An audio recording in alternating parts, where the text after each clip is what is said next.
जम्मू कश्मीर और जब भी हिंदुस्तान और पाकिस्तान के अंदर जब भी कहीं जंग की नौबत आई, बाहर की नौबत आई, तो हमेशा भुगता जम्मू कश्मीर के लोगों ने है। खासकर वो बॉर्डर के लोग, क्योंकि मैं बॉर्डर से आता हूं, और उस बॉर्डर पे जब गोले पड़ते हैं तो पता चलता है कि जंग क्या होता है। ये वो लोग चस्के लगाते हैं, वो दिल्ली में बैठ के या जम्मू की कनक मंडी में बैठ के चस्के लगाते हैं, और इस पर जब ड्रोन थोड़ा सा घूमा था ऊपर तो पता लगा कि क्या होता है। इसलिए ये कहना बड़ा आसान है, और टीवी रूमों में बैठ के वहाँ उसके टीवी के उस आप रूम के अंदर, कमरे के अंदर बैठ के हम बड़ी बड़ी ढीकें मारते हैं। ये जो बातें करते हैं, इनको कहना एक दिन बॉर्डर पे खड़े होके देखो। तो लिहाजा क्या जनरल साहब क्या कहते हैं, ये आज की स्टोरी नहीं, हमारे लिए आम चीज़ है। और 47 से लेके आज तक जम्मू कश्मीर ने ये देखा है, और देखते देखते स्टेट से हम यूटी बन गए हैं। इसलिए जम्मू कश्मीर के लिए कोई नई बात नहीं, और ना हम, हाँ, जम्मू कश्मीर के लोग बहादुर हैं, जम्मू कश्मीर के लोग देशभक्त हैं, जम्मू कश्मीर के लोगों ने हमेशा तिरंगा ऊंचा रखा है, और जब भी जंग हुई हम हमेशा अपनी फौजों के पीछे खड़े रहे। तो लिहाजा, लेकिन फिर भी कहूँगा कि जंग किसी मसले का हल नहीं।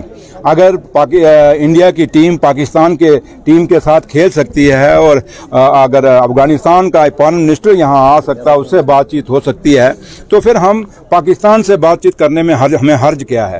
तो इसलिए मुझे नहीं लगता कि आज जंग का दौर है। आज वो जमाने थे, एक वक्त था जब जंग होती थी तो सिर्फ बॉर्डरों पे रहती थी। ये जंग अब वो जंग नहीं है, ये टेक्नोलॉजी की जंग है, और टेक्नोलॉजी में वो पाकिस्तान में बैठ के कहीं पर पहुंच सकते हैं, और दिल्ली वाले वहां से बैठ के हमारी इंडियन फोर्सेस पाकिस्तान के किसी कोने में पहुंच सकते हैं। ना ये जंग पाकिस्तान के लिए ठीक है, ना ये जंग हिंदुस्तान के लिए ठीक है। और इन दोनों सरकारों को सोचना पड़ेगा, क्योंकि एक जिद के अंदर आम गरीब लोग मारे जाते हैं। वो गरीब जिनका इस जंग से कोई लेना देना नहीं होता, जिनको जंग का पूरा स्पेलिंग भी नहीं पता होता, जिनको जंग का पूरा मतलब नहीं पता होता, वो लोग इसमें उनका नुकसान होता है। तो लिहाजा ये जो आप कह रहे हैं, मैंने तो सुना नहीं, लेकिन अगर कह रहे हैं, लेकिन मैं एक बॉर्डर का रहने वाला होने के नाते, not as a deputy chief minister या मैं नौशहरा का MLA होने के नाते, बल्कि मैं नौशहरा का एक बाशिंदा होने के नाते, वहाँ का नागरिक होने के नाते, क्योंकि मैं ALC में आता हूँ, बॉर्डर के बिल्कुल एक्सट्रीम पे आता हूँ, मेरा घर है, तो इसलिए हम समझ सकते हैं ये दर्द क्या होता है। इसलिए ये खबर चटपटी हो सकती है कि पाकिस्तान जनरल साहब क्या कह रहे हैं, एक खबर एक TRP बढ़ाने के लिए अच्छी हो सकती है, लेकिन उस गरीब को पूछना, जो आप भी जब ऑपरेशन सिंदूर के बाद जिनके मकान टूट गए थे, घर टूट गए थे, अभी तक उनको कोई मुआवजा नहीं मिला है।